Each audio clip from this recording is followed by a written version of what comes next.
This presentation will cover the background, basic formatting, and citation style of Turabian.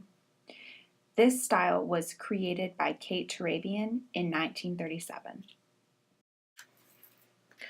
While Turabian style is distinct and named after its creator, Kate Turabian, she did not start from scratch. Turabian is actually a simplified version of the Chicago Manual of Style, providing users with the basics needed for quality research and citation. As a result, Turabian and Chicago style are sometimes discussed in conjunction. Throughout this presentation, I will use one of my own papers to illustrate the formatting and citations. So starting off with the basics, the text should be in Times New Roman 12 point. As for the title page and the main body of the text, as you see here, it should be double-spaced. Other parts of the paper, such as block quotes, footnotes, endnotes, and the bibliography page, are not double-spaced. As far as the page numbers for Turabian style, the page number will start on the first page of the main body of the text. Therefore, there is no page number on the title page. However, the first page number must be 1. Here is a little walkthrough of how to format the page numbers in Microsoft Word. The first step is to go to Insert, which appears at the top of Microsoft Word in the tabs. After you click on that, look over to the right and click on Page Number, which appears right next to Footer. Once you've done that and you see the little box, make sure to click on Page Number, which is the first option. From there, you'll see a box pop up.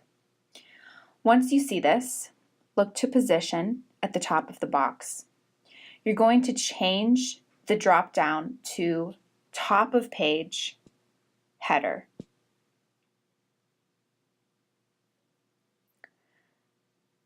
At the bottom, the box Show Number on First Page is probably going to be checked. You have to make sure to uncheck this box so that it appears blank. After this, click OK. So far, all you've changed is the position of the page number so that it will appear at the top of the page. You've also changed whether or not there will be a page number on the title page. To finish this, you're going to go back to Page Number, but this time click the second option, which is Format Page Numbers. Once you've clicked Format Page Number, look to the bottom of the box that pops up and check Start At. You also have to type 0 in this box. Once you've done this, click OK. Now your page numbers will be correctly formatted according to Turabian. The next formatting topic is headings. The important thing to know about headings is that they are optional. Depending on the type of paper you are writing, headings may or may not be helpful to the reader. For example, in this paper, I was writing about Mary, the mother of Jesus. I decided that labeling clear sections, such as the Annunciation, would provide clarity and direction for my readers as they followed my argument throughout the paper. Since the headings are optional and useful for papers with clear sections, do not feel obligated to use headings or write your paper to fit this layout. As far as the title page, the title appears 1/3 of the way down the page. The name, class, professor, and date appear 2/3 of the way down the page. Moving on to the bibliography page, the entries in the bibliography are single-spaced. However, there is an extra line break between the entries. The entries are also organized alphabetically. If the citation is more than one line, the line after the first line will be indented. These three things are easiest to see with an example. The next page will show an example of a bibliography page. Before we get to that, it is important to know that you can list works that you don't directly cite in your paper, but you reference during the research process. This gives your reader not only the works that you cited in your paper, but also works that show what informed your research and perhaps will provide more information for interested readers. Here is an example of a bibliography page. Note that the title is Bibliography and that the entries are organized alphabetically. There are a few examples here of entries that exceed one line. The lines that follow the first line will always be indented. The only examples here are 2 lines and under, but if the entries were to have more lines after the second line, they would be indented as well. Next is footnotes. Here is a walkthrough of how to insert a footnote into your paper. Look to the top at the Microsoft Word tabs and click on References. Click Insert Footnote. The important thing to remember when you're inserting a footnote is that the footnote always appears after the period and quotation marks. In other words, it's always the last thing of the sentence. Once you click Insert Footnote, it's going to appear at the bottom of the page. The convenient thing about footnotes is that Microsoft Word does all of the organization for you.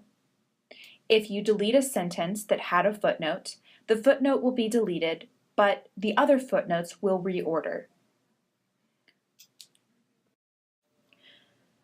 In a similar way, if you copy and paste a sentence that contains a footnote, the footnote will travel with the sentence and appear in order with the surrounding footnotes. Transitioning from formatting to citations, there are 2 citations that need to be made for each of the sources that you use.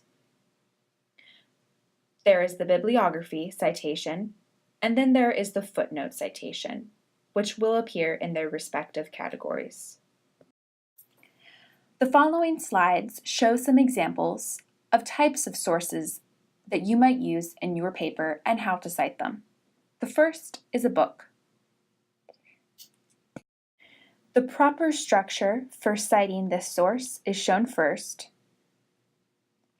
and then an example is given.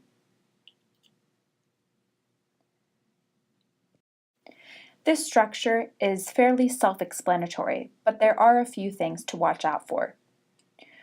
First, there are certain punctuation marks used for each citation.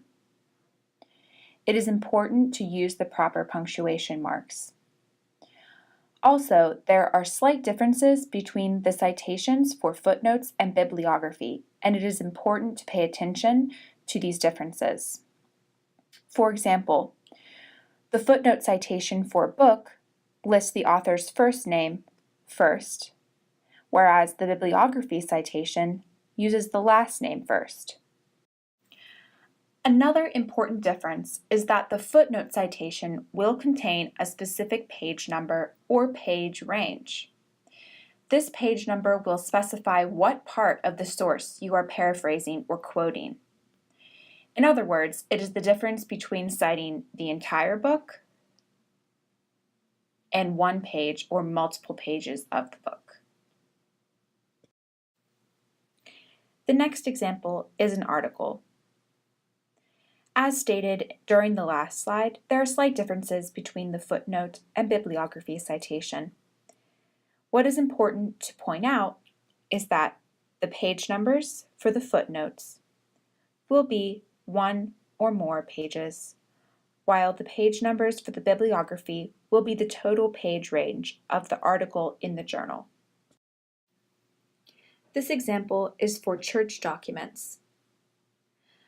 Similarly to articles and books, the specific section will be used in the footnotes to reference a specific part of the document rather than the entire document, which will be shown in the bibliography.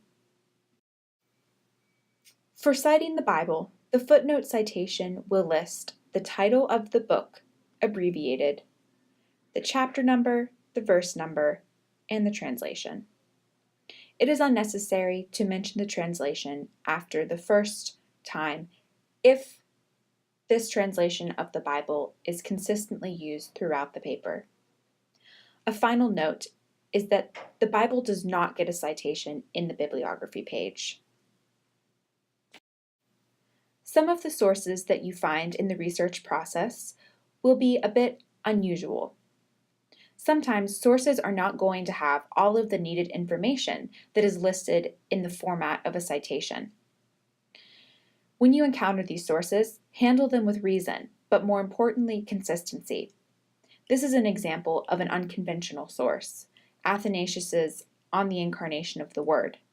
First of all, his name is not a conventional first and last name, and it was also published in 318 CE. This citation lists Athanasius, the author, the title of his piece, the publication date, and the source that it was found from. Although this may not be perfect, it was used consistently throughout the paper, making it easy to understand for the reader. There are a few guidelines for citing sources in the footnotes if they are cited more than one time. The first time a source is cited, the full citation will be used.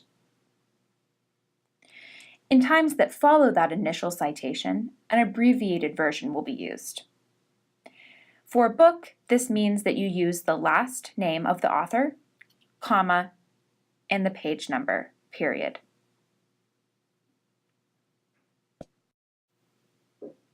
If there is more than one work by this author used in the paper, you may have to use the title of the work as well to differentiate between them.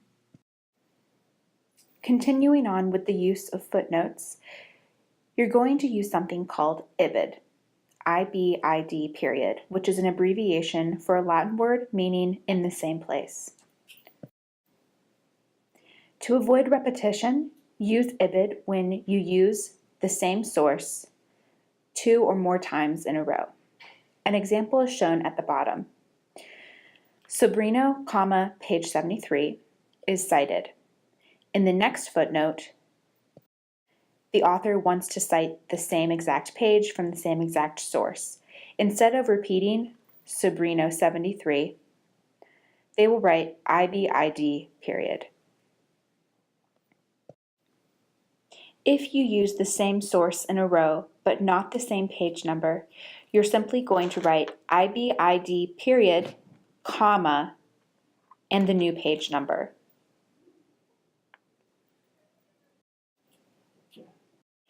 Here is a screenshot of an example of footnotes using Ibid.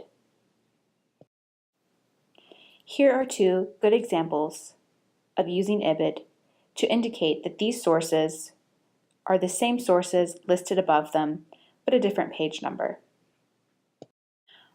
Another thing to note is that you still use Ibid even if the Ibid falls on the next page. These are a few resources that may help you while learning about Turabian and writing your paper. The first listed is the Seton Hill Pastoral Ministry LibGuide provided by Reeves Library.